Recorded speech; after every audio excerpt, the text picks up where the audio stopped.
শুরু করছি ইস্পাহানি মির্জাপুর শুভরাত্রি powered by Cambrian School and College. প্রিয় দর্শক, আমরা এই অনুষ্ঠানে সমসাময়িক বিভিন্ন বিষয় নিয়ে কথা বলে থাকি। আজকে যে বিষয় নিয়ে কথা বলতে চাই সেটি হচ্ছে বাংলাদেশ ব্যাংকের ঘোষিত নতুন মুদ্রানীতি এবং সেই মুদ্রানীতিকে কেন্দ্র করে অর্থনীতিতে বিশেষ করে মূল্যস্ফীতির ক্ষেত্রে এর প্রভাব।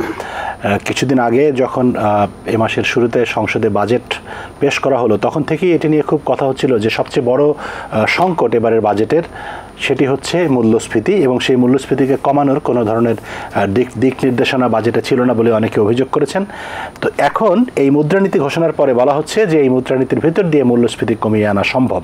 সেটাই আসলে কতখানি সম্ভব, মুদ্রানীতি কার্যকর হলে জিনিসপত্রের দাম কতখানি কমে আসবে, এসব বিষয় নিয়ে কথা বলার জন্য আজকে আমরা দুজন অতিথিকে স্টুডিওতে আমন্ত্রণ জানিয়েছি। আমার সঙ্গে আছেন জনাব মোহাম্মদ শাহাদাত হোসেন FCA সাবেক সভাপতি, the institute of chartered accountants of Bangladesh, এবং আছেন ওবায়দুল্লাহ রনি, সাংবাদিক এবং বিশেষ প্রতিনিধি দৈনিক সমকাল। আর অনলাইনে আমাদের সঙ্গে যুক্ত আছেন ডক্টর শামসুল আলম, তিনি বাংলাদেশ সরকারের মাননীয় পরিকল্পনা প্রতিমন্ত্রী, এবং যুক্ত হচ্ছেন কিছুক্ষণের মধ্যেই ডক্টর হাসান H মনসুর, নির্বাহী পরিচালক, পলিসি রিসার্চ ইনস্টিটিউট। আপনাদের সবাইকে স্বাগত জানাচ্ছি আমাদের অনুষ্ঠানে এবং ধন্যবাদ ও কৃতজ্ঞতা জানাচ্ছি আমাদের সঙ্গে যুক্ত হবার জন্যে। আমরা আলোচনা শুরুর আগে একটু সংবাদ শিরোনাম দেখে আসব। সরকারের নির্বাহী আদেশে ঈদের ছুটি বাড়ল একদিন, যাত্রা নির্বিঘ্ন করতে প্রধানমন্ত্রীর নির্দেশ।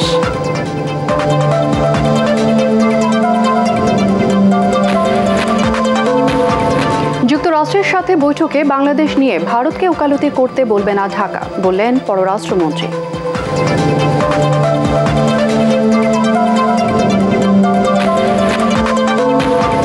কুমিল্লায় 7 বছরের শিশু ধর্ষণের ঘটনায় কথিত পীর ইকবাল ঢাকায় গ্রেফতার। মাদক সেবন সহ অনৈতিক কার্যক্রম চলত আস্তানায়, দাবি র্যাবের। এবং জিলহজ মাসের চাঁদ দেখা গেছে 29 জুন পবিত্র ঈদুল Azha.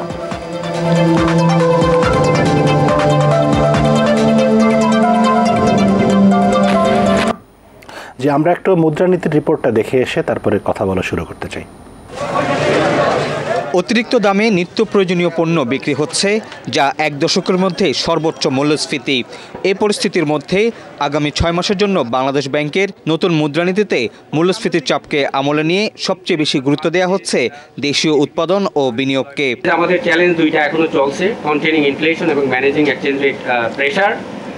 Two tackle this challenges আমরা টাইট মনিটারি পলিসি গ্রহণ করলাম। এক্সচেঞ্জ রেট স্ট্যাবিলিটি অ্যালংসাইড আমাদের যে ফাইন্যান্সিয়াল অ্যাকাউন্ট যে ডেফিসিটটা, সেই ডেফিসিটটা ওভারকাম করে আমরা যদি সারপ্লাসে নিয়ে আসতে পারি, মেজর ইকোনমির পলিসি রেট হাইকের যে রেস, এই রেসটা যদি একটা পজ দিতে পারে তারা, বা পজ নেয়, সেটাও কিন্তু আমাদের ফেভারেবল ডেভেলপমেন্টে কাজ করবে। ঘোষণা অনুযায়ী বহুল আলোচিত ব্যাংক ঋণের সর্বোচ্চ সীমা 9 ভাগ আর থাকছে না। 182 দিন মেয়াদি ট্রেজারি বিলের গড় সুদহারের সাথে 3 ভাগ সুদ যোগ করতে পারবে ব্যাংকগুলো। সুদহার সহ আর্থিক কাঠামোর 4টি লক্ষ্যমাত্রা নির্ধারণ করে নতুন নীতিতে সংস্কার করা হয়েছে, বললেন গভর্নর। কথা বলেন IMF এর মূল্যায়ন পদ্ধতি নিয়েও। আমরা মানিটারি সাপ্লাইকে টার্গেটকে বাদ দিয়ে আমরা এবারে ইন্টারেস্টেড টার্গেটিং করে মানিটারি পলিসি করেছে, যে জন্য আপনি দেখেছেন যে আমরা একটা মিড একটা রেট থাকবে রেপো, এর সাথে 2% প্লাস 2% মাইনাস একটা করিডোর। আপনারা জানেন যে একটা 9% একটা লেন্ডিং রেট ক্যাপ ছিল, সেটাকে আমরা মোটামুটি মার্কেট বেস করে ফেলেছি। একটা 6 মাসের ওয়েটেড অ্যাভারেজ এবং একটা মুভিং অ্যাভারেজ হবে, 1 মাস বাদ যাবে, 1 মাস অ্যাড হবে। সো তার সাথে একটা margin maximum 3% for banks and 5% for non bank financial institution. রপ্তানি প্রতিযোগিতার সক্ষমতা বাড়াতে বিলাসী পণ্য আমদানিকে আরও বেশি নিরুৎসাহিত করছে বাংলাদেশ ব্যাংক। এক প্রশ্নের জবাবে গভর্নর জানান, দেশে 8টি ব্যাংক তারল্য সংকটে রয়েছে। সেপ্টেম্বর মাসের মধ্যে সরকার সেসব ব্যাংককে নীতি সহায়তা দিয়ে সুশাসন নিশ্চিত করতে চায়। যে সেপ্টেম্বরের মধ্যে। শরফুল আলম, ATN বাংলা, ঢাকা। আমি ওবায়দুল্লাহ রনি আপনাকে দিয়ে যদি শুরু করি, বাজেটের পরে যে কথা শুরুতে বলছিলাম যে আপনারা বিশেষ করে অর্থনৈতিক রিপোর্টাররা প্রচুর লিখেছেন, এটা নিয়ে কথা বলেছেন। এখন এই মুদ্রানীতির ইম্প্যাক্ট কী হবে, বিশেষ করে সুদের হারের ক্ষেত্রে যে একটা 9-6 আমরা শুনতাম, মানে আপনারাই বলতেন যে 9-6, সর্বনিম্ন 9-6 এবং সর্বোচ্চ 9, সেখান থেকে সরে এসছে বাংলাদেশ ব্যাংক। বৈদেশিক মুদ্রার রেটটা অন্যরকম হবে, এর ফলে কি হবে আসলে? জি, ধন্যবাদ। আচ্ছা, যেটি বাংলাদেশ ব্যাংক নতুন মুদ্রানীতি ঘোষণা করেছে যে ডিমান্ড সাইডকে মানে কমিয়ে মূল্যস্ফীতিটাকে নিয়ন্ত্রণ করার মূল টার্গেট হলো বাংলাদেশ ব্যাংকের, যে কারণে দেখবেন যে কয়েকটি চেঞ্জ এনেছে। একটি নাম্বার 1 হলো ইন্টারেস্ট রেটের যে 9% ক্যাপ, এটা উঠিয়ে দেওয়া হয়েছে। তারপরে ব্যাংকগুলা যে বড় করে এটাও কিন্তু কস্টলি করা হয়েছে। তো দেখা যাবে যে দুই দিক দিয়েই কিন্তু কিছুটা টাইটেন করা হয়েছে। আবার মানিটারি যে প্রোগ্রামটা নেওয়া হয়েছে সেটিও প্রাইভেট সেক্টরের ঋণের যে প্রবৃদ্ধি সেটি ধরা হয়েছে 11% হবে হলো এই ফাইন্যান্সিয়াল আগামী অর্থবছর শেষে, যেটি গত মুদ্রানীতিতে ছিল কিন্তু যে 14.1। তার মানে সব দিক দিয়ে একটু মেনলি যেটি করা হচ্ছে যে যেহেতু ডিমান্ড সাইডকে বাংলাদেশ ব্যাংক কোনোভাবে কমাতে পারছে না, যে কারণে ডিমান্ড সাইড কমিয়ে মূল্যস্ফীতিটাকে নিয়ন্ত্রণ করার চেষ্টা করা হয়েছে। যে কারণে বলা হয়েছে যে আমাদের গভর্নমেন্ট যে এবারের বাজেটে যেটি হলো প্রবৃদ্ধির টার্গেট করেছে সেটি কিন্তু হয়তো বা অর্জন হবে না, কারণ এই মুদ্রানীতি মেনলি ফোকাস করা হয়েছে হলো মূল্যস্ফীতিকে টানার জন্য। তো যে দুইটা যেহেতু একবারে হবে না, যে কারণে হয়তোবা কাছাকাছি যাবে, কিন্তু মূল্যস্ফীতিটাকে যেহেতু এখন সবার মানে মাথা ব্যথার কারণ হয়ে দাঁড়িয়েছে এটি, সেটিকে করেছে। তো এটি আসলে কতটা বাস্তবসম্মত এটি নিয়ে অনেক কথা আছে। যেমন যেটি বলা হয়েছে যে যদি আসলে 10% প্রবৃদ্ধি ধরা হয়ে থাকে হয়, তাহলে কিন্তু সাধারণভাবে আমাদের এখানে কি হয় যে বড়রা ঋণ পায়, ছোটরা পায় না। এটা কিন্তু সবসময় হয়ে আসছে যে যখন 20-22%ও হয় তখনও কিন্তু ছোটরা ঋণ পেতে অনেক সমস্যা হয়। তো এখন যেটা যে আসলে বাংলাদেশ ব্যাংক এটি কিভাবে ট্যাকেল করে এটা হলো বিষয়, কারণ বড়রা দিয়ে যদি 10% সীমাবদ্ধ হয়ে যায় তাহলে কিন্তু তখন ওভারঅল আমাদের কর্মসংস্থান ব্যাপকভাবে ক্ষতিগ্রস্ত হবে।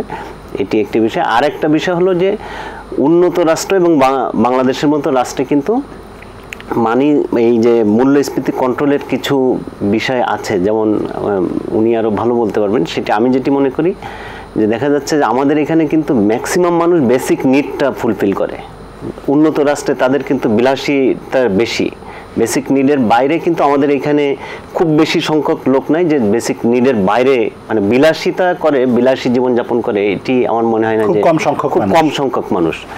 যে কারণে আমাদের এখানে যদি মানে সবকিছু রাশ টানার চেষ্টা করা হয়, তো এই ক্ষেত্রে আসলে এই শ্রেণীটা আরো বেশি চাপে পড়বে কিনা এটি একটি বিষয় থেকে যায়। ধন্যবাদ আপনাকে। আমরা একটু জনাব শাহাদাত হোসেনের কাছ থেকে শুনতে চাই। জি, এই মুদ্রানীতির কারণে মূল্যস্ফীতি কতটা নিয়ন্ত্রণ করা যাবে সেটি হচ্ছে মূল প্রশ্ন। ধন্যবাদ।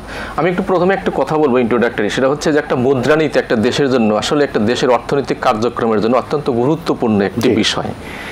একটু যদি ছোট্ট করে একটা উদাহরণ বলি, দেখুন আমাদের 1966 সালের যে 6 দফা ছিল বঙ্গবন্ধুর, সেখানে খেয়াল করবেন যে এই 6টি দফা, এই 6টি দফার ভিতরে একটি দফা ছিল 3 নম্বর যে দফা দিয়েছিল সে বিষয়টা, সেটা কিন্তু মুদ্রানীতি রিলেটেড। বলা হচ্ছিল যে পূর্ব পাকিস্তান থেকে পশ্চিম পাকিস্তানে মুদ্রা পাচার বা পশ্চিম পাকিস্তানে মুদ্রা না আসা, এই জন্য পৃথক মুদ্রা যদি পাচার রোধ করতে না পারা যায় তাহলে পৃথক মুদ্রার ব্যবস্থা। দ্যাট মিনস আমি এখান থেকে এই কথাটা শুধু বোঝাতে চাচ্ছি, যে বলতে চাচ্ছি যে একটা দেশের মুদ্রা নীতি বা মুদ্রানীতির বাস্তবায়নটা মানে কতটা গুরুত্বপূর্ণ একটা জিনিস আর কি, যেটা যে একটা সারা সমগ্র দেশের বিষয়গুলো 6টা জিনিসকে যখন পয়েন্ট করা যায় তার ভিতরে একটা চলে আসছে মুদ্রা বিসঙ্গত বিষয়গুলো। যাই হোক, যে প্রশ্নটা আসছে যে এই যে মুদ্রা বা নীতিটা করা হচ্ছে যে ইনফ্লেশনকে, এখানে কিন্তু প্রথমেই বলা হচ্ছে এইবারের মুদ্রানীতির মুখ্য বিষয়টি হচ্ছে ইনফ্লেশনটাকে মাথায় রেখেই জিনিসটা করা হচ্ছে। এখানে শুধু আমার একটি বিষয় বলা, সেটি হচ্ছে একটি দেশের মূল্যস্ফীতি অনেক কিছু বিষয়ের উপরে নির্ভরশীল। প্রথম কথা হচ্ছে যে ব্রড ভাগে ভাগ করি মূল্যস্ফীতিকে, সেটা হচ্ছে 2টা বিষয়। একটা হচ্ছে যে demandful inflation and cost push inflation. তো এই যে যেটা আমাদের মুদ্রানীতি নিয়ে করে, সেটা কিন্তু একটা সাইড, অর্থাৎ ডিমান্ডফুল, অর্থাৎ আমি মুদ্রাকে এমনভাবে কন্ট্রোল করব যখন প্রয়োজন হবে মুদ্রা দেব, যখন প্রয়োজন বেশি দেখা যায় ডিমান্ড বেড়ে যাচ্ছে, মানে ক্রয় ক্ষমতা খুবই বেড়ে যাচ্ছে, তখন সংকোচন কন্ট্রাকশনারি মুদ্রানীতি যেটা সংকোচন, যেটা এখন মাননীয় গভর্নর মহোদয় যেটা এই পলিসিতে দিয়েছেন। তো সুতরাং এইখানে প্রথম কথাই হচ্ছে আমার যে এটা একটা অংশ আছে। যদিও এবারের বাজেটে কিন্তু এই যে আর একটা পার্ট যেটা আছে বলা হয় যে কস্ট পুশ ইনফ্লেশন, অর্থাৎ কি কি কারণে দ্রব্যের মূল্য বৃদ্ধির কারণে অনেক কারণ হতে পারে। তার প্রোডাকশন কস্ট বাড়তে পারে, ওয়েজেস বাড়তে পারে, তার ইম্পোর্ট তেলের দাম বাড়ার কারণে বাড়তে পারে, যে কোনো কারণে বাড়তে পারে, ডলারের মূল্য ইনফ্লেশনের কারণে বাড়তে পারে। তার ভিতরে একটা হচ্ছে একটা ইম্পর্টেন্ট যেটা সাধারণত দেশে বেড়ে থাকে, সেটা হচ্ছে ইনডাইরেক্ট ট্যাক্স যখন ইম্পোজ করা হয়, অতিরিক্ত পরিমাণ ইনডাইরেক্ট ট্যাক্স, সেটাতে কিন্তু কস্ট পুশ একটা ইনফ্লেশন হয়। তবে এবারের বাজেট আমরা সেটাও লক্ষ্য করেছি যে ওই সমস্ত এলিমেন্টগুলোকে যথেষ্ট রকমের সতর্কতার সাথে কোনো প্রোডাক্টের উপরে যেন অতিরিক্ত ভ্যাট বা কোনো ট্যাক্স আরোপ না, শুল্ক আরোপ না করার বিষয়টি। তো সব বিষয় মিলে আমি শুধু একটা জিনিস আমি লক্ষ্য করতে পেরেছি বা লক্ষ্য করছি যে দুইটার ভিতরে একটা কোঅর্ডিনেশন, এই যে রাজস্ব পলিসি এবং যে মানে মনিটারি পলিসি, এই দুইটা জায়গায় যে একটা কম্বিনেশন প্রয়োজন, কম্বিনেশন ছাড়া হবে না। শুধু একদিক দিয়ে তো একটা জিনিসকে বাস্তবায়ন করা সম্ভব না, সেই কম্বিনেশনটা আমার কাছে মনে হয়েছে যথেষ্টভাবে লক্ষণীয়। তবে হ্যাঁ, সর্বশেষ কথা হচ্ছে যে আমি শুধু নীতি দিয়ে ছাড়লে তো হবে না, সেটার প্রপার বাস্তবায়ন করা, সেটাকে প্রপারলি ফলো করা, বা সেটি হচ্ছে কিনা, যে উদ্দেশ্য নিয়ে আমি এটা করলাম, যে উদ্দেশ্য দিলাম সেটা ফলো করা হচ্ছে না। যেমন একটা কথা আসছে যে আমি লোন করার জন্যই তো আমি ইন্টারেস্ট রেটের করলাম, কিন্তু এখন সেটা যদি সব ক্ষেত্রে বড়দের কাছে চলে যায়, যদি ছোটরা ডিপ্রাইভড হয়, তাহলে হচ্ছে সেই পুরোপুরি বাস্তবায়নটা, সেই আকাঙ্ক্ষিত লক্ষ্যতে পৌঁছানোটা আসলে একটু ডিফিকাল্ট। সুতরাং সেখানেই হচ্ছে মূল বিষয়গুলি আর কি। ধন্যবাদ। ইতিমধ্যে আমাদের সঙ্গে যুক্ত হয়েছেন ডক্টর হাসান মনসুর, নির্বাহী পরিচালক, policy research institute. Doctor Mansur, আপনার কাছে যে জিনিসটা জানতে চাই সেটি হচ্ছে যে বাজেট ঘোষণার পর থেকে আমরা অনেক কথাবার্তা বলেছি, আপনিও বলেছেন, এবং একটা জিনিস আপনারা বিভিন্ন সময় বলেছেন যে মূল্যস্ফীতি কমানোর জন্য ব্যাংক রেটকে এই 6-9 এর মধ্যে রাখলে চলবে না, এটাকে বাজারের উপরে ছেড়ে দিতে হবে, ডলারের মূল্য বাজারের উপরে ছেড়ে দিতে হবে, এবং নতুন মুদ্রানীতি যেটি ঘোষণা করা হয়েছে বাংলাদেশ ব্যাংক থেকে, সেখানে আমরা দেখতে পাচ্ছি যে আপনাদের এই সব প্রস্তাবনার এক ধরনের প্রতিফলন লক্ষ্য করা যায়। এর ফলে বাজারে মূল্যস্ফীতি কতটা কমে আসবে বলে আপনি মনে করছেন? ধন্যবাদ। আমি প্রথমে বাংলাদেশ ব্যাংকে সাধুবাদ দেব যে দেরিতে হলেও তারা সঠিক পলিসি স্ট্র্যাটেজিটা নিয়েছে। এখন বাজার ভিত্তিক ইন্টারেস্ট রেট এবং এক্সচেঞ্জ রেট দুটোকেই করা, এবং এটাকে ম্যানেজ করতে হবে অবশ্যই। কেউ বলছে না যে বাজারের হাতে একেবারে ছেড়ে দিলাম লাগামহীন ভাবে, তা নয়, এটাকে ম্যানেজ করা যায়, ম্যানেজ করার উপায় বাংলাদেশ ব্যাংক জানে। তো এখন যেটা হচ্ছে যে যে জিনিসটা লক্ষণীয় সেটা হচ্ছে পৃথিবী জোড়াই ইন্টারেস্ট রেট পলিসিকে দিয়ে মনিটারি পলিসিকে টাইটেনিং করা হয়, এবং টাইটেনিং এর মাধ্যমে ইনফ্লেশনকে কমিয়ে আনার চেষ্টা করা হচ্ছে। এটা প্রায় সব দেশেই এই প্রচেষ্টা এখন চলমান এবং বেশ সাকসেসফুলও বলতে হবে। মার্কিন যুক্তরাষ্ট্রে এখন এটা 5% নেমে এসছে, 10-এর কাছাকাছি ছিল। ভারতে এটা এখন 5%-এর নিচে নেমে এসছে, এবং তারা এটাকে চাচ্ছে 4-এর নিচে নিয়ে নিতে। মার্কিন যুক্তরাষ্ট্র চাচ্ছে 2-এর নিচে। তো যাই হোক, এটা আর কি সময় লাগবে তাদের। আমাদেরও যেটা হচ্ছে যে জিনিসটা করতে হবে সেটা হলো যে হ্যাঁ, আমি বলবো যে পার্শিয়ালি বাজার ভিত্তিক করা হয়েছে। পার্শিয়ালি কেন বললাম? একটা হচ্ছে ট্রেজারি বিল রেট, সেটা বাজার ভিত্তিক যদি হয় তাহলে সেই পার্টটা বাজারের সাথে সম্পৃক্ত 6 মান্থ ট্রেজারি বিল রেট। আরেকটা পার্ট কিন্তু বাংলাদেশ ব্যাংক ফিক্স করে দিয়েছে যে 3%-এর বেশি হতে পারবে না তার উপরে। তো এই জায়গাটায় বাজার কিন্তু কার্যকর না, এখানে অ্যাডমিনিস্ট্রেটিভ ডিসিশনের মাধ্যমে করা। সেই জন্য আমি বললাম এটা partial shift to market based exchange mechanism. যাই হোক, যেটাই হোক না কেন, যে জিনিসটা করতে হবে সেটা হলো যে সাফিসিয়েন্টলি ইন্টারেস্ট রেটকে অ্যাডজাস্ট করতে হবে as much as needed to bring down inflation. অর্থাৎ আমার ইনফ্লেশন কমানোর জন্য যতখানি টাইটেনিং করার দরকার ততখানি টাইটেনিংই করতে হবে, যাতে ইনফ্লেশনটা টার্গেটের মধ্যে চলে আসে। কাজে আগে থেকেই বলা যাবে না যে আমার ইন্টারেস্ট রেট কতখানি বাড়াতে হবে। এটা ধাপে ধাপে ধাপে ধাপে টাইট করতে হবে সহনীয়ভাবে, এবং তখন দেখা যাবে যে ইনফ্লেশনটা মোটামুটি আমাদের যে 5-6%-এর যে টার্গেট রেঞ্জ আছে সেখানে চলে এসছে, তখন এটাকে ক্ষান্ত দিয়ে দিতে হবে এবং মোটামুটি মার্কেটটা স্টেবিলাইজ করবে। ইন্টারেস্ট রেট তখন তার পরবর্তীতে আস্তে আস্তে আবার কমতে থাকবে, এবং বাংলাদেশ ব্যাংকই তাদের পলিসি রেটটাকে তখন কমিয়ে নিয়ে আসতে পারবে। তো সেই স্ট্র্যাটেজিতে যেতে হবে। এখন নীতিটা যেটা ঘোষণা করা হয়েছে সেটা সঠিক, এই নীতি দিয়ে এটা করা সম্ভব, কিন্তু এটা করতে হবে। আমরা অপেক্ষায় আছি যে বাংলাদেশ ব্যাংক কিভাবে এই নীতিকে পরিচালনা করে আগামী 3-4-5 মাসের মধ্যে ইনফ্লেশনটাকে আমাদের যে টার্গেট রেঞ্জ সেই টার্গেট রেঞ্জে নিয়ে আসে, সেটাই দেখার বিষয়। জি, ধন্যবাদ আপনাকে। আমাদের সঙ্গে আছেন মাননীয় পরিকল্পনা প্রতিমন্ত্রী ডক্টর শামসুল আলম। ডক্টর শামসুল আলম, আপনার কাছ থেকেও একটু শুনতে চাই যে আসলে যে নীতির কথা এতক্ষণ ধরে আমরা আলোচনা করছিলাম, মুদ্রানীতি, এবং আশা করছি আমরা বা অনেকেই আশা করছেন যে এর ফলে মূল্যস্ফীতি কমে আসবে।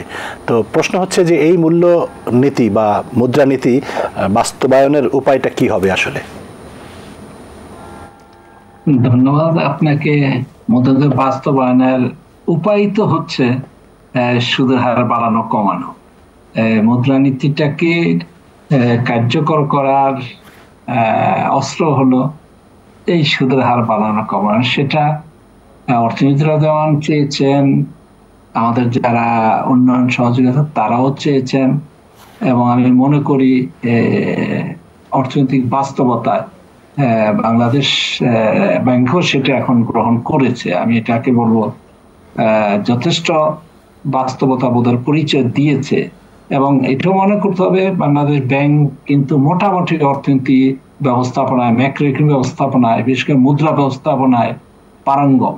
যে কারণেই আমাদের গত 1.5 দশক যে সামষ্টিক অর্থনীতি স্থিতিশীলতা ছিল, সেখানে কিন্তু এই বাংলাদেশ ব্যাংকের একটা বড় ভূমিকা আছে, এটা স্বীকার করতে হবে।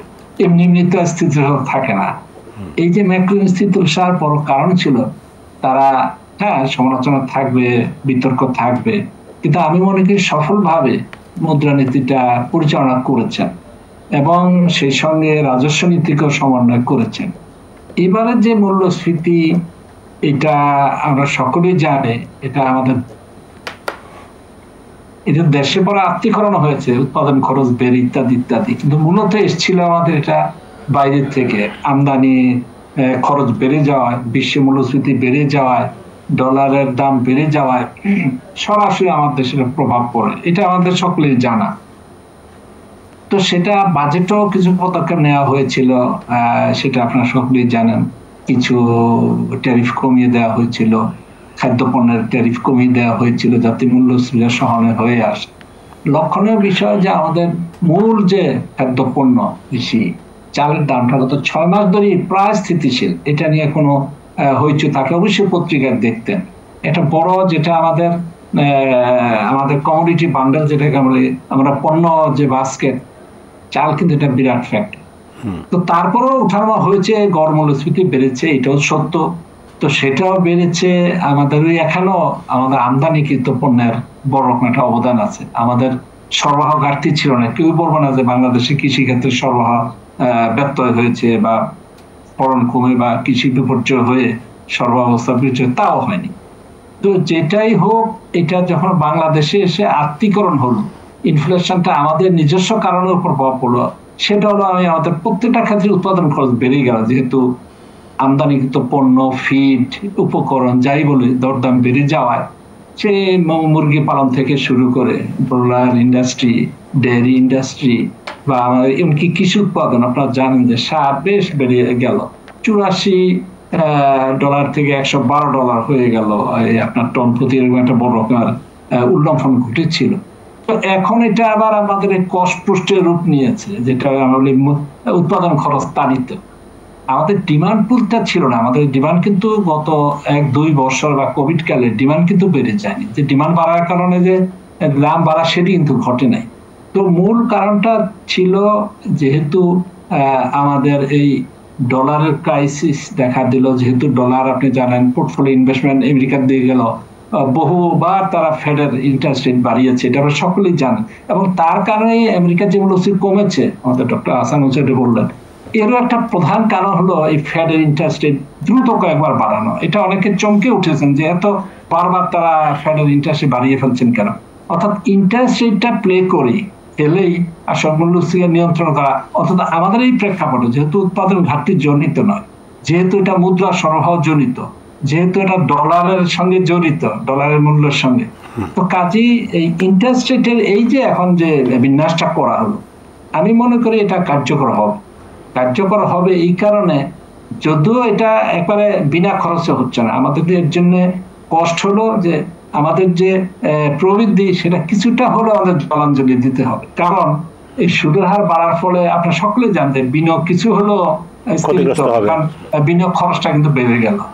আমরা উচ্চ সুদে নিয়ে বা তুলনামূলক যে বাড়লো এখন ধরুন 12.12 বা ধরুন আমাদের 10.12 হলো ব্যাংক সুদ 9 থেকে, তো এটা কিন্তু কস্ট অফ ইনভেস্টমেন্ট বেড়ে গেল। ফলে যেহেতু কস্টটা বেড়ে যাচ্ছে বিনিয়োগটা কম হবে তুলনামূলক। তো এই কন্ট্রাকশনাল মনিটারি পলিসি আপনারা শুনেছেন যে সংকুচিত আমরা করেছি। তো এই সংকোচনের ফলে যেটা সুদের হারটা বাড়াতে হচ্ছে যেন মুদ্রা সহটা সীমিত হয়ে আসে। তো এর একটা নেগেটিভ দিক থাকবে যে 7.5% যে প্রবৃদ্ধি বাজেটে ধরা হয়েছে সেটা কিন্তু থাকছে না। সেটা এখন যদি 7 হয় বা আমি মনে হয় পুনর্বিন্যাসিত, সেটা হবে বাস্তবসম্মত। তো যেই কথাটা আমি বলতে চাচ্ছি যে আমাদের এক্ষেত্রে আমাদের দেশে এটা কার্যকর হবে, মূল কারণটা হলো সমস্যাটা যে কারণে উদ্ভূত, এই মানি সংকট, লিকুইডিটি ক্রাইসিস কিছুটা হলো বা আমাদের এই ডলারের দাম বৃদ্ধি, এটা এক্সচেঞ্জ রেট এবং সুদের হার এই দুটাই কিন্তু এটা প্রভাব করবে। তো এক্সচেঞ্জ রেটটাকেও এখন কিন্তু এই জুলাই থেকে বলা হয়েছে একটি রেটের কাছাকাছি নিয়ে আসা, এটাও বাস্তবসম্মত আমি মনে করি। পরিকল্পনার প্রতিমন্ত্রী ডক্টর শামসুল আলমের বক্তব্য শুনছিলাম, যেই জায়গাটাতে তিনি বলার চেষ্টা করছিলেন সেটা হচ্ছে তিনি সুদ, ব্যাংক ব্যবস্থার সুদের হার প্রসঙ্গে বিস্তারিত বলেছেন, কিন্তু আমি যে জিনিসটা জানতে চাই তিনি বলা শুরুও করেছিলেন সেটি হচ্ছে বৈদেশিক মুদ্রার যে বিনিময় হার সেটি আসলে কিভাবে নিয়ন্ত্রণ করা যাবে। এখন তো আমরা জানি যে নানা জায়গায় নানা রকম হার আমরা দেখতে পাচ্ছি, রেট দেখতে পাচ্ছি, সেটিকে এক জায়গায় আনাটা একটা কঠিন কাজ। বৈদেশিক মুদ্রার রিজার্ভের উপরেও আমাদের একটু চাপের কথা আমরা জানি, ব্যাংকগুলোর তারল্য, অনেকগুলো ব্যাংকের তারল্য সংকটের কথা জানি। সব মিলিয়ে নতুন মুদ্রানীতি এই বিষয়গুলোকে কিভাবে সামাল দেবে মাননীয় প্রতিমন্ত্রী? মুদ্রানীতির যেটা উল্লেখযোগ্য আমি বলবো একটা হলো সুদের হারের পরিবর্তন ঘটায় 9-6-কে ভাঙা হয়েছে এবং সেটাও আবার করেছে পুরোটা বাজার ভিত্তিক, তো একবারে করা যাবে না, এটা আসা মনসুর জান, যেটা ওই 182 দিনের যে ট্রেজারি বিলের গড় সুদ সেই সঙ্গে যোগ 3 বা 4 এইভাবে সুদের হারটা নির্ণীত হচ্ছে। তার মানে কিছুটা হলো আপনার ওই পুরোটা মার্কেটে বা বাজারে ছাড়া যাচ্ছে এবং এটা ছাড়া সঠিকও হবে না, কারণ এটা কোথায় সাই করে গিয়ে উঠে আবার একটা বিরূপ প্রভাব পড়তে পারে। তো সেই জন্যই এটা ধাপে ধাপে করতে হবে, যেটা উনি বলেছেন যথার্থ, যে ম্যানেজড এক ধরনের ব্যবস্থাপিত হার হইতে হবে। একটা কথা বলে রাখি, এই মুদ্রানীতি 6 মাসের, কিন্তু এই 6 মাসে আপনার তো দেখা হবে যে কতটা কার্যকর হচ্ছে, যেটুকু সুদের হার বাড়ালাম বা বিন্যাস করলাম, তো তাতে আবার ফাইন টিউনিং শুধু 6 মাস পরেই কিন্তু আমরা পাচ্ছি। এই মুদ্রানীতির ভালো দিক হলো যে 6 মাস করা হয়েছে, 1 বছর নেওয়া হয়েছে, যেটা আমার মতে সঠিক ছিল না, কারণ এটা সবসময় খুব গভীর পর্যবেক্ষণে রাখতে হয় মুদ্রানীতি, কারণ এই বাড়া কমায় কি প্রভাব হচ্ছে টাকার প্রাপ্যতায়, বিনিয়োগে, এটা সবসময় পর্যবেক্ষণ করতে হয়। আর আমাদের যে রিজার্ভ, এই কোভিড কালেও রিজার্ভ আমাদের $48 বিলিয়ন উঠেছিল। আমি সেটাই গোড়াতে বলতেছিলাম যে এত কিছুর পরেও এই আমাদের ব্যবস্থাপনার সাহসী অবস্থা কিন্তু সুস্থ ছিল এবং অত্যন্ত দৃঢ় ছিল, এবং এটা এক ধরনের প্রশংসা সকলেরই অর্জন করেছে দেশের বাইরের দেশে, যে আমাদের একটা অর্থনীতি, সামাজিক অর্থনীতি স্থিতিশীল, বিশেষভাবে ডলারের এই যে ক্রমাগত উপর দিকে যাওয়া, ডিপ্লিশন না হওয়া বা কমে না যাওয়া, তো এই ডলারটা কমে যাওয়া শুরু হলো। এটা আমরা আবারও বলি, এই যে ডলারের চাহিদা হঠাৎ বেড়ে গেল, তাও বাড়ার কারণ হলো এই যে অনেক পরিমাণ ফেডের সুদের হার যখন বাড়লো, তখন ডলার চারদিক থেকে এই পোর্টফোলিও ইনভেস্টমেন্ট গুলো যাওয়া শুরু করলো, কারণ ওখানে অনেকেই রিটার্ন পাবে। তো এইটাও আমাদেরকে যথেষ্ট আসলে বিপদে ফেলেছে।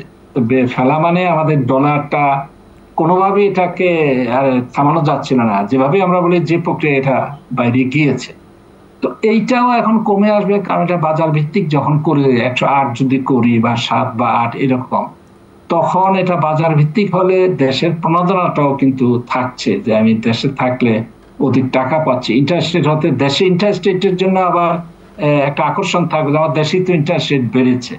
তো এইটা একটা বাস্তব প্রভাব পড়বে, কারণ আমাদের যে ফিনান্সিয়াল অ্যাকাউন্টের এই যে ডেফিসিট, আমি মনে করি এই মুদ্রানীতির ফলে এটা কিছুটা হলো এখন একটু হয়ে আসবে, মানে ব্যবধানটা কমে আসবে। যদি আমাদের রপ্তানি এবং রেমিটেন্স যথাবিহিত বহাল থাকে, যদি আর ক্ষতি না হয়, তাহলে, এবং এটাও খেয়াল রাখতে হবে আমেরিকার কিন্তু ফেডের ইন্টারেস্ট আবার কমানোর কথা উঠেছে, আবার কমাবে। তো সেক্ষেত্রে অনুকূল পরিবেশটা হলো আমাদের যে ডলার চাপটা ছিল সেটা অনেক কমে আসবে। কাজে আমি বিশ্বাস করি এই মুদ্রানীতির ফলে আমাদের এই যে রিজার্ভের উপরে যে প্রভাবটা ছিল এটাও একটা অস্থিতিশীলতা থেকে একটি স্থিতিশীল অবস্থায় আসবে। তো এটা আমি আশাবাদী। আর বড় কথা হলো এটা তো শর্ট না, 6 মাস কিন্তু দেখতে খুব বেশি সময় না। আবার তো আপনার ফাইন টিউনিং নেক্সট 6 মাসে করা যাবে, এটা সুতরাং বাড়িয়ে বা আবার পুনর্বিন্যাস করে সেই সুযোগটা আছে। এবং এটা আমি আস্থাশীল যে আমাদের বাংলাদেশ ব্যাংক এ ব্যাপারে মোটামুটি দক্ষতা কিন্তু অর্জন করেছে। লাস্ট কাপল অফ ডিকেডস আমি বলবো, আমরা কিন্তু বিশেষ করে গত 1.5-2 দশক কিন্তু এরা ভালো পারফর্ম করেছে।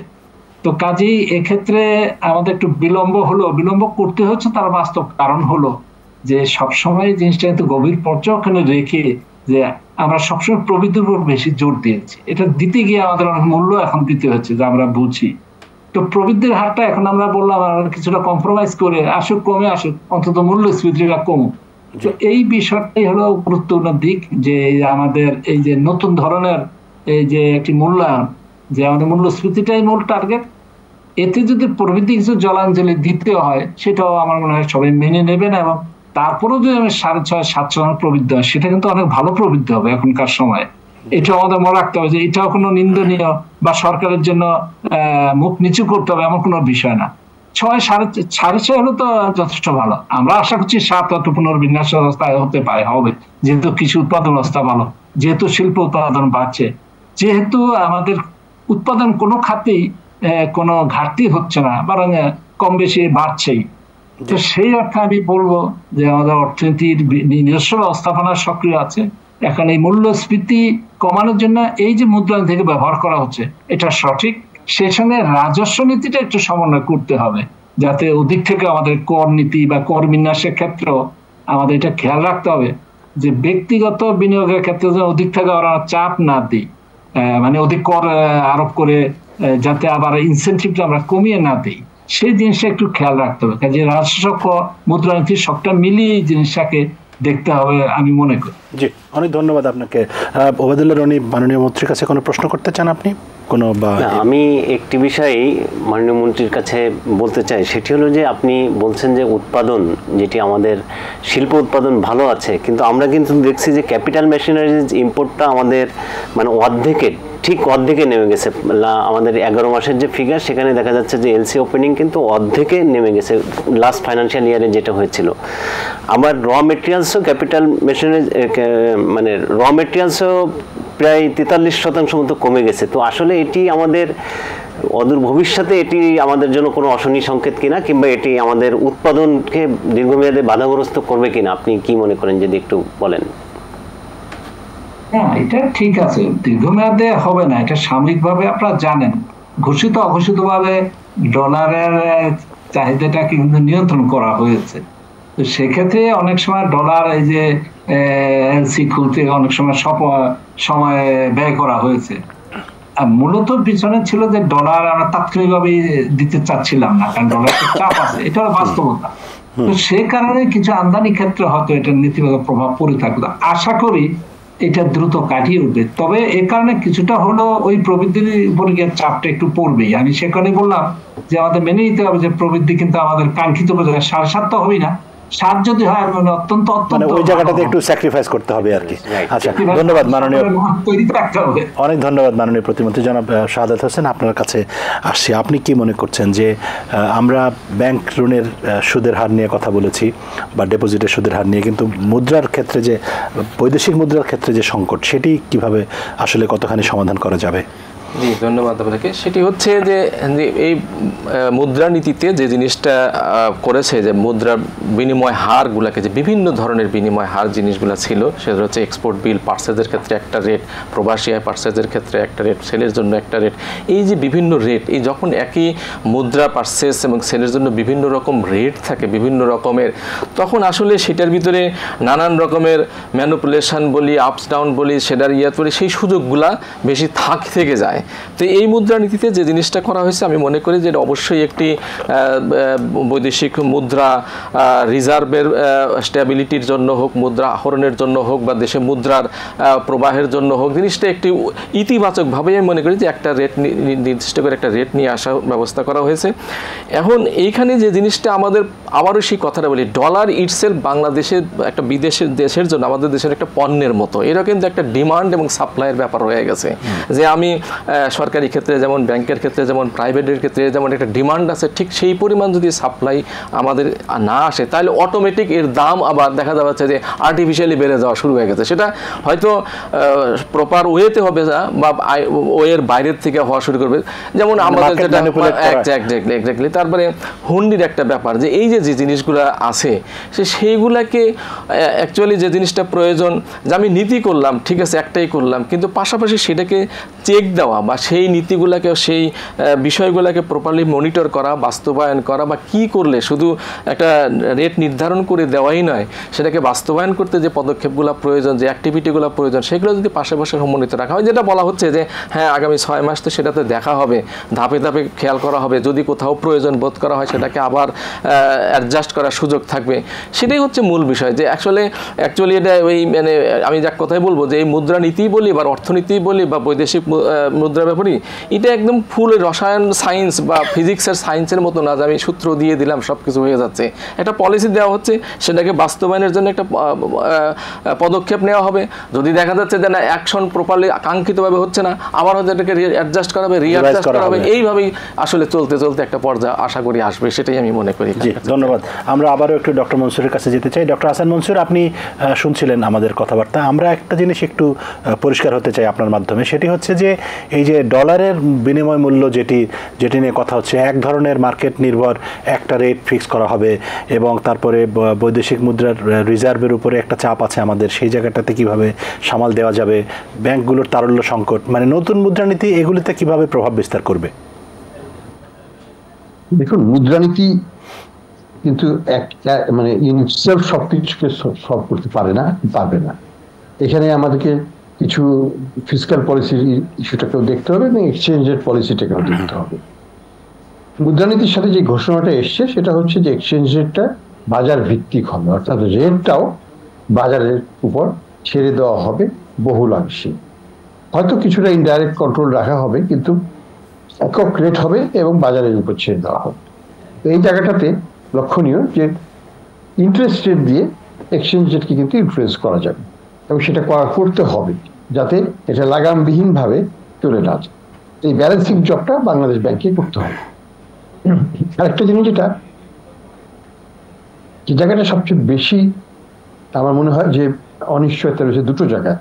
একটা হচ্ছে মুদ্রানীতিতে স্পষ্টীকরণ করা হয় নাই যে কতখানি লোন শিডিউল ব্যাংক থেকে নেবে এবং কতখানি সেন্ট্রাল ব্যাংক থেকে দেওয়া হবে বাজেট ফাইন্যান্সিং এর জন্য। এটা একটা বিশাল জিনিস, কারণ মুদ্রানীতিতে বলা হয়েছে যে সরকারি খাতের লোনের পরিমাণ বাড়বে 40% বেশি, বেসরকারি খাতে বাড়বে 10 থেকে 11%। তাহলে বড় একটা অংশ ক্রেডিটে আসবে সরকারি খাতের জন্য, বাজেটকে ফাইন্যান্স করার জন্য।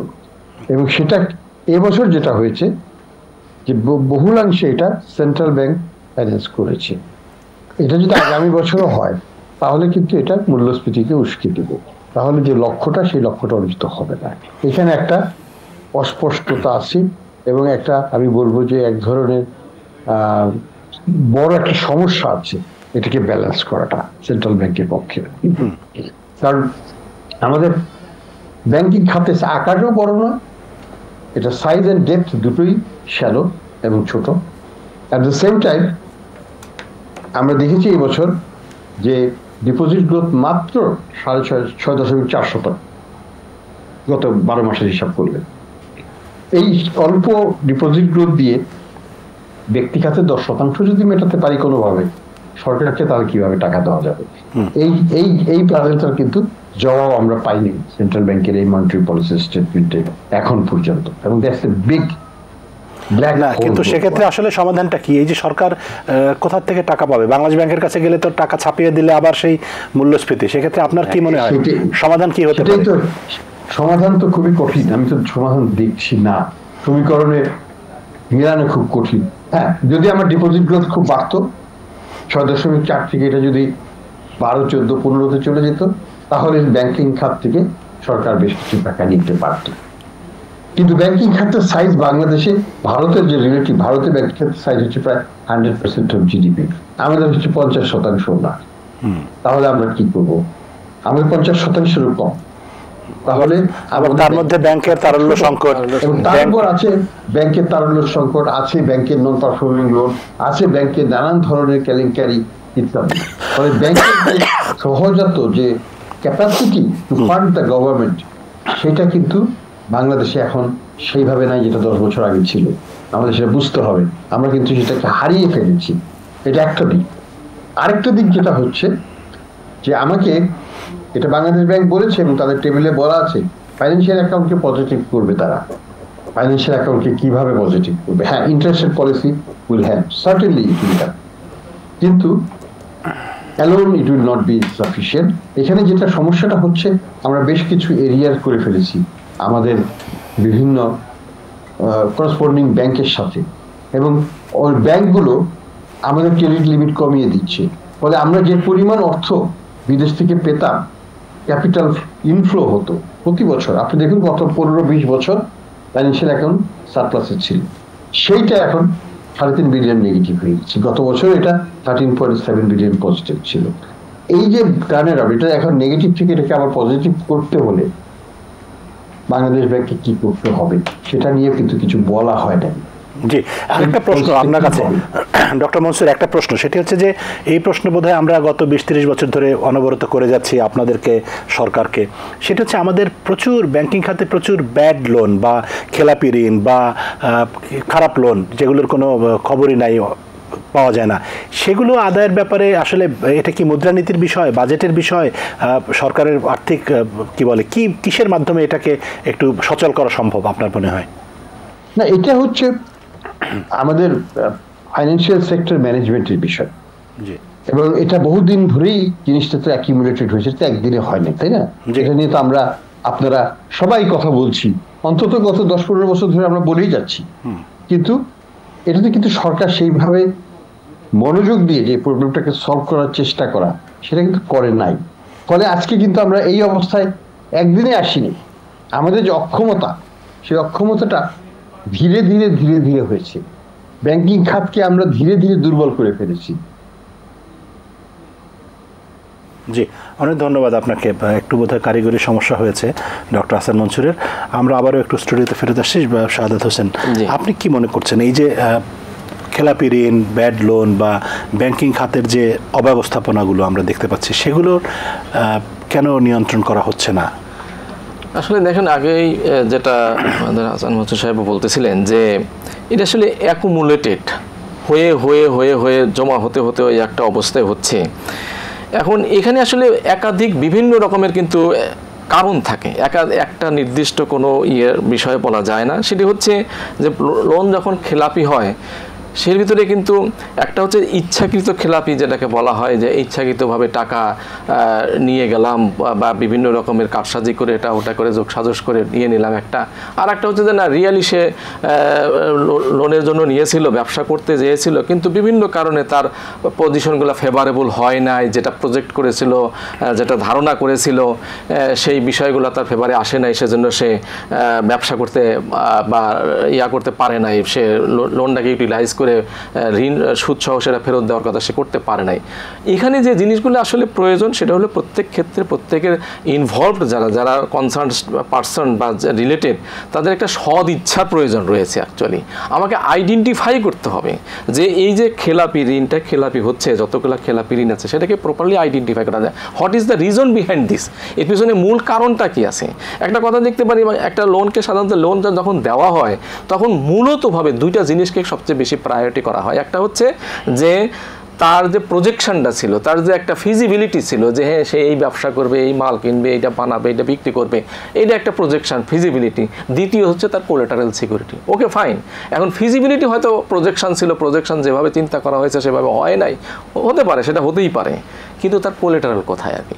সিকিউরিটি তো আছে। এখন এই যে জিনিসটা, তাহলে এখানে তাহলে লক্ষণীয় বিষয় যে তাহলে আমাকে সেই অনুযায়ী মানে আমাকে একটা প্রপার স্টেপ নিতে হবে, যে আমাকে সেই কার্যক্রমটা করতে হবে, যে ফাইন সে ব্যবসা করতে পারে নাই, তার কোলাটেরাল সিকিউরিটি আছে, সেটা আমার কাছে মর্গেজ আছে, সেটা আমি লিকুইডেট করব, আদায় করব, রিকভারি করব, সেটা করব। আর যেটা দেখা যাচ্ছে যে না একদম রিয়ালি সে পারে নাই, বিজনেস করতে পারে নাই, তাহলে তাকে তার জন্য একটা পলিসি নিতেই হবে। তাকে সে কোথা থেকে টাকা দিবে, ব্যবসা করতে নিয়েছিল টাকা, ব্যবসা করতে পারে নাই, অর্ধেক পেয়েছে, তাকে তার জন্য একটা পলিসি নির্ধারণ করতে হবে। তো সুতরাং দুইটাকে আবার একত্রে খেলতে হচ্ছে, উইলফুল ডিফল্টার যে আর যে রিয়ালি জেনুইন ডিফল্টার, তাকে তো একত্রে করে ফেলা যাবে না। সেই জন্য এই পলিসিগুলো অ্যাকচুয়ালি নিতে হবে, এগুলো যদি মানে আগাইতে হবে, স্টেপ নিতে হবে। জি, অনেক ধন্যবাদ। আমরা শেষ করতে চাই এই প্রসঙ্গ। ওবায়দুল্লাহ রনি যদি কোনো কিছু যোগ করতে চান। না, এখানে একটি বিষয় আমার যেটা মনে হচ্ছে যে লাস্ট কয়েক বছর ধরে আমাদের যেটা এখানে নীতির কিছুটা শিথিলতা ছিল, এটারও সুযোগ নিয়ে কিন্তু ঋণ খেলাপি যারা তারা এটার সুযোগ পেয়েছে। যেমন যে বারবার তাদেরকে সুযোগ দেওয়া হয়েছে যে রিশিডিউলিং, মানে এইখানে আমাদের আসলে কঠোরতার পরিবর্তে কিছুটা শিথিলতা দেওয়া হয়েছে। তো এই সরকার একটি উদ্যোগ নিয়েছে, নিশ্চয়ই জানেন, যে এই আলাদা করার একটা চেষ্টা ইচ্ছাকৃত এবং অনিচ্ছাকৃত খেলাপি কারা, এটি যদি আসলে প্রপারলি করা হয় এবং তাদের বিরুদ্ধে কঠোর ব্যবস্থা নেওয়া হয়, তাহলে আমি মনে করি যে একটি পর্যায়ে এই ঋণ খেলাপির যে সমস্যা এটি সমাধান হবে কিছুটা হলে। জি, অনেক ধন্যবাদ। পরশুদিন হচ্ছে সিলেট এবং রাজশাহী সিটি কর্পোরেশন নির্বাচন, সেই প্রসঙ্গে আমাদের সেখানকার অবস্থা জানার চেষ্টা করব। আমাদের সঙ্গেই থাকবেন আশা করি। আগামী 21 তারিখ অর্থাৎ একদিন পরেই সিলেট এবং রাজশাহী এই দুই সিটি কর্পোরেশন নির্বাচন। ইতিমধ্যে আরও কয়েকটি সিটি কর্পোরেশন নির্বাচন অনুষ্ঠিত হয়েছে, আপনারা জানেন, গাজীপুর, বরিশাল এবং ইত্যাদি। যাই হোক, তো এখন যেই বিষয়টি নিয়ে আমরা জানতে চাই সেটি হচ্ছে যে নির্বাচনী প্রচারণার সময় শেষ, আর কয়েক মিনিট আছে আজকে মধ্যরাতে। তো সেক্ষেত্রে নির্বাচনী প্রচারণার অবস্থাটা কেমন ছিল সেটি আমরা জানতে চাইব। আমাদের সঙ্গে যুক্ত আছেন শাহ মুজিবুর রহমান জকন, সিলেট থেকে এটিএন বাংলার প্রতিনিধি, এবং আছেন সুজাউদ্দিন ছোটন, তিনি রাজশাহী থেকে যুক্ত আছেন, এটিএন বাংলার সাংবাদিক। আমরা দুজনের কাছ থেকে জানতে চাইব। শুরু করতে চাই সুজাউদ্দিন ছোটন আপনাকে দিয়ে। কেমন ছিল আসলে এবারের নির্বাচনী প্রচারণা রাজশাহী সিটি কর্পোরেশনের? রাজশাহী সিটি কর্পোরেশনে এবার 3 জন মেয়র পদে প্রতিদ্বন্দ্বিতা করছেন। এর মধ্যে আওয়ামী লীগ, জাতীয় পার্টি এবং জাকের পার্টি, এই 3 জন প্রার্থী। তো তাদের মধ্যে আসলে মূলত আওয়ামী লীগ প্রার্থী ছাড়া অন্য 2 প্রার্থীর তেমন কোনো প্রচার প্রচারণা নেই।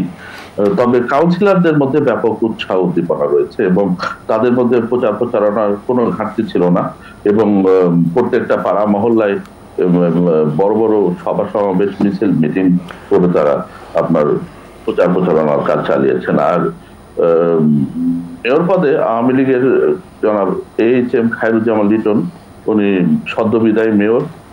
তো উনি মেয়র পদে বর্তমানে প্রতিদ্বন্দ্বিতা করছেন। তো উনি ব্যাপক প্রচার প্রচারণা চালিয়েছেন এবং পর্যাপ্ত সুযোগ সুবিধা আপনারা দিয়েছেন যারা আপনার কাজকর্ম করছে বিভিন্ন ইয়েতে জনগণের মাঝে। তো জাকের পার্টি এবং জাতীয় পার্টি, এই 2 প্রার্থীর মধ্যে ব্যাপক ঘাটতি রয়েছে প্রচার প্রচারণার মধ্যে, এবং তারা এই প্রচার প্রচারণায় সুবিধা করতে পারছেন না, এবং তো দলীয় যে তাদের সুযোগ সুবিধা সঠিকভাবে না পাওয়ার কারণে নাকি তাদের এই সমস্যা দেখা দিয়েছে। আচ্ছা, আরেকটা জিনিস হচ্ছে যে বিএনপি তো আনুষ্ঠানিকভাবে নির্বাচনে অংশ নিচ্ছে না, কিন্তু বিভিন্ন জায়গায় আমরা দেখেছি যে কাউন্সিলর পদে বিএনপির অনেক নেতা স্থানীয় পর্যায়ে অংশ নিচ্ছেন। সে আপনার শহরে রাজশাহীতে সেটার কি অবস্থা? রাজশাহীতে বিএনপির 10 জন কাউন্সিলর, সাধারণ কাউন্সিলর, তারা প্রতিনিধিত্ব করছেন। আর নারী কাউন্সিলর সংরক্ষিত আসনে আরো 5 জন, সব মিলিয়ে 15 জন বিএনপি সমর্থিত তারা প্রতিনিধিত্ব করছেন। ইতিমধ্যে ইনাদের বহিষ্কার করা হয়েছে অবশ্য। তাদের বেশ কয়েকজন অবশ্য সরকারি দলের সঙ্গে হাত মিলিয়ে কাজ করছেন, প্রচার প্রচারণা চালাচ্ছেন। আর এছাড়াও জামাতের 10টি ওয়ার্ডে প্রার্থী দিয়েছেন, তারাও প্রচার প্রচারণা চালাচ্ছে এবং তাদের অবশ্য বহিষ্কার করা হয়নি দল থেকে। এমনি বিএনপির যারা নির্বাচনে অংশ নিচ্ছেন, যাদেরকে বহিষ্কার করা হয়েছে বা হয়নি, তারা স্বাভাবিকভাবে স্বাধীনভাবে প্রচারণা করতে পারছে কিনা, নাকি সেখানে তাদেরকে কোনো রকম বাধা বিপত্তির সম্মুখীন হতে হচ্ছে? এখন পর্যন্ত কোনো বিএনপি বা জামাতের কাউকে কোনো সমস্যায় পড়তে হয়নি, তারা নির্বিঘ্নে প্রচার প্রচারণা চালাচ্ছেন। তবে রাজশাহী শহরে এই ভোটে দেখা যাচ্ছে যে কয়েকটি ওয়ার্ডে প্রার্থীদের মধ্যে উত্তেজনা আছে। এটা বিএনপি জামাত বলে না বা আওয়ামী লীগ বিএনপি না, এখানে আওয়ামী লীগের একাধিক প্রার্থী রয়েছে কোন কোন ওয়ার্ডে, সেখানেও কিন্তু প্রবলেম দেখা দিচ্ছে এবং তাদের মধ্যে ছোটখাটো সংঘর্ষ এবং উত্তেজনা বিরাজ করছে। এমনিতে সাধারণভাবে মানুষের ভিতরে নির্বাচন নিয়ে উৎসাহ কিরকম? উৎসাহ যদি আপনার এই প্রতিদ্বন্দ্বিতামূলক নির্বাচনটা হতো, বিশেষ করে বিরোধী দলের বিএনপি পক্ষ থেকে যদি এখানে ক্যান্ডিডেট থাকতেন মেয়রে, তাহলে হয়তো উৎসাহ উদ্দীপনাটা আরো বেশি থাকতো। উৎসাহ যে নাই তা না, ব্যাপক উৎসাহ উদ্দীপনা হয়তো আরো থাকতো, বাড়তো ব্যাপারটা। জি, অনেক ধন্যবাদ আপনাকে সুজাউদ্দিন ছোটন। আমরা চলে যাচ্ছি শাহ মুজিবুর রহমানের কাছে সিলেটের পরিস্থিতি জানতে। আপনার কাছ থেকে একটু জানতে চাই শাহ মুজিবুর রহমান, যখন যে সিলেটের নির্বাচনের মাঠ কিরকম দেখছেন এখন? প্রচারণা তো শেষ হলো। সিলেটের নির্বাচনী মাঠ মামুন ভাই, যে প্রথমে যে অবস্থা ছিল যে কিছুটা উত্তাপ কম ছিল, এখন সময় যত গড়িয়েছে তত বেশি উত্তাপটা একটু বেড়েছে। বিশেষ করে আওয়ামী লীগের যে প্রার্থী, এই প্রার্থীকে নিয়ে তাদের দলের নেতাকর্মী যারা আছেন তাদের মধ্যে উৎসাহ উদ্দীপনা উত্তাপ এখন দেখা যাচ্ছে গত 3 থেকে 4 দিন যাবত একটু বেশি। আর সার্বিক নির্বাচন পরিস্থিতি হচ্ছে যে বিএনপির প্রার্থী না থাকায় এখানে ওই 42টি ওয়ার্ডে 273 জন সাধারণ এই কাউন্সিলর প্রার্থী আছেন এবং আরো 33 জনের মতো আসন মহিলা সংরক্ষিত। এর মধ্যে 43 জন হচ্ছে বিএনপির কাউন্সিলর প্রার্থী রয়েছেন। আওয়ামী লীগের একটি ওয়ার্ডে একাধিক কাউন্সিলর প্রার্থী রয়েছেন। তো মোট ভোটটি হচ্ছে এখন এই কাউন্সিলর প্রার্থীরা যত বেশি ভোটার আনতে পারবে এবং ধারণা করা হচ্ছে তারা বেশি ভোটার আনতে পারবে এবং নির্বাচন হয়তো কিছুটা এখানে ভোটারের সমাগম হতে পারে। আর সার্বিক যে পরিস্থিতি এখন পর্যন্ত সিলেটে শান্তিপূর্ণ অবস্থা বিরাজ করছে। শুধুমাত্র সিলেটের 7 নম্বর ওয়ার্ডে 2 জন কাউন্সিলর প্রার্থীর মধ্যে একটা বাসায় একজন হুমকি দিয়েছিলেন, তাকে নির্বাচন কমিশন সেখান থেকে তাকে নির্বাচনের প্রার্থীরা বাতিল করে দিয়েছে। তো এটা ছাড়া সিলেটে এখন পর্যন্ত শান্তিপূর্ণ আছে। আর প্রতিদ্বন্দ্বিতা যেটা হচ্ছে মেয়র প্রার্থীর মধ্যে 8 জনের মধ্যে ইসলামী আন্দোলনের একজন প্রত্যাহার করার ফলে এখন 7 জন আছেন। তার মধ্যে 2 জন হচ্ছেন প্রধান প্রতিদ্বন্দ্বী, তার মধ্যে আওয়ামী লীগের প্রার্থী আনোয়ারুজ্জামান এবং জাতীয় পার্টির প্রার্থী নজরুল ইসলাম বাবুল। এই 2 জন হচ্ছেন যে এখন মোটামুটি একটা আলোচনায় আছেন। তবে এই আলোচনায় থাকলেও আওয়ামী লীগের প্রার্থী অনেক দূর এগিয়ে আছেন। বিভিন্ন তাদের যে 42টি ওয়ার্ডের নেতাকর্মী যেভাবে ঝাঁপিয়ে পড়েছে, বিশেষ করে অতীতে যে 2টি নির্বাচনে আওয়ামী লীগ নৌকা প্রার্থীখানে হারিয়েছে, পরাজিত হয়েছিল, সেখানে দলীয় অনেক বিষয় ছিল। দলীয় সবাই তখন তো পরাজিত হয়েছিল আসলে বিএনপি ছিল বলে, এখন তো বিএনপি নেই, সেক্ষেত্রে পরাজিত হবে কার কাছে? এখন যেটা হচ্ছে, এখন আওয়ামী লীগের প্রার্থী অনেক দূর এগিয়ে আছে। যে নির্বাচনী বিভিন্ন জরিপে যেটা দেখা যাচ্ছে যে তারা এই নির্বাচনী দৌড়ে অনেকটা এগিয়ে আছে। সাথে সাথে আছে নজরুল ইসলাম বাবুল জাতীয় পার্টির। এখন প্রশ্ন হচ্ছে যে বিএনপি এবং জামাত বা অন্যান্য দলের যে ভোট আছে, সেই ভোটারও যদি সেখানে যায় এবং ভোট কেন্দ্রে উপস্থিত হয়, সেক্ষেত্রে হয়তো ভিন্ন কোনো রেজাল্ট হতে পারে, সেটা অনেকে মোটামুটি মাথায় রাখছেন। তবে সার্বিকভাবে যেটা দেখা যাচ্ছে যে আওয়ামী লীগের প্রার্থী এখন এগিয়ে আছেন এবং অনেক দূর এগিয়ে আছেন। তার নির্বাচনী তৎপরতা, নেতাকর্মীর সক্রিয় অবস্থান, সেটা থেকে মনে করা হচ্ছে। জি, অনেক ধন্যবাদ আপনাকে। আপনাদের কোনো প্রশ্ন আছে এই বিষয়ে ওনাদের কাছে? জি, অনেক ধন্যবাদ শাহ মুজিবুর রহমান যখন এবং সুজাউদ্দিন ছোটন আপনাদের নির্বাচনের খবর দেওয়ার জন্য। এবং প্রিয় দর্শক, আজকের আলোচনা এখানেই আমরা শেষ করতে চাই। সবাই ভালো থাকবেন। আজকের মতো বিদায়, শুভরাত্রি।